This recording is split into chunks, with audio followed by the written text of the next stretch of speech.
हदीस नबी सल्लल्लाहु अलैहि वसल्लम। हज़रत सैयदना अबू सईद खुदरी रज़ी अल्लाह अन्हु बयान करते हैं कि रसूलुल्लाह सल्लल्लाहु अलैहि वसल्लम ने फरमाया कि बेशक जनाब मूसा ने कहा, ऐ मेरे रब, तू अपने मोमिन बंदे को दुनिया में गुर्बत ज़दा और तंग हाल बना देता है।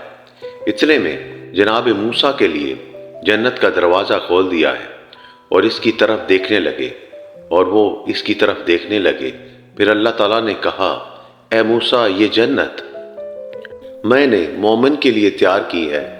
फिर जनाब मूसा ने कहा, ए मेरे रब, तेरी इज़्ज़त की कसम, तेरे जलाल की कसम, अगर इस मोमिन के दोनों हाथों और पाँव कटे हों और फिर इसको इसके यौम विलादत से लेकर रोज़े क़यामत तक चेहरे के बल घसीटा जाता रहे, लेकिन अगर इसका अंजाम जन्नत हुआ तो वो तो यूं समझेगा कि इसने कभी कोई तंगी देखी ही नहीं।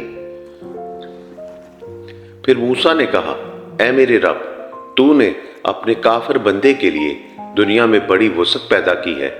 इतने में मूसा के लिए जहन्नम की तरफ एक दरवाज़ा खोला गया और इनसे कहा गया, ए मूसा, ये जहन्नम इसी काफिर के लिए तैयार की गई है। मूसा ने कहा, ए मेरे रब, तेरी इज़्ज़त और जलाल की कसम, अगर इसको इसके यौम तख्लीक से रोज़े क़यामत तक पूरी दुनिया दे दी जाए, लेकिन इसका अंजाम ये हो तो वो यूं समझेगा कि इसने कभी कोई भलाई नहीं देखी। आमर रज़ी अल्लाह ताला अन्हा बयान करते हैं, रसूलुल्लाह सल्लल्लाहु अलैहि वसल्लम ने फरमाया, अमराज और इनके अब का जिक्र किया तो फरमाया, जब मोमिन को कोई बीमारी लाहक होती है और फिर अल्लाह ताला उसे इससे आफियत और सेहत अता फरमा देता है तो वो मर्ज इसके साबका गुनाहों का कफ़ारा और मुस्तकबिल के बारे में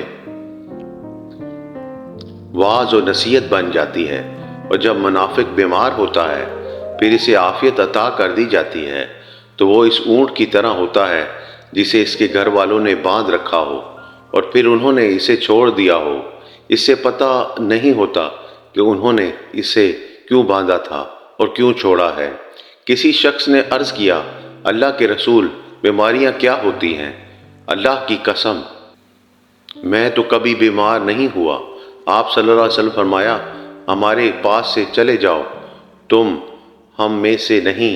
हजूर अकरम सल्लल्लाहु अलैहि वसल्लम फरमाया कि अल्लाह ताला उस शख्स के चेहरे को तरोताज़ा रखे जिसने मेरे से कोई हदीस सुनी और फिर जैसे सुनी और वैसे उसे आगे पहुंचा दिया।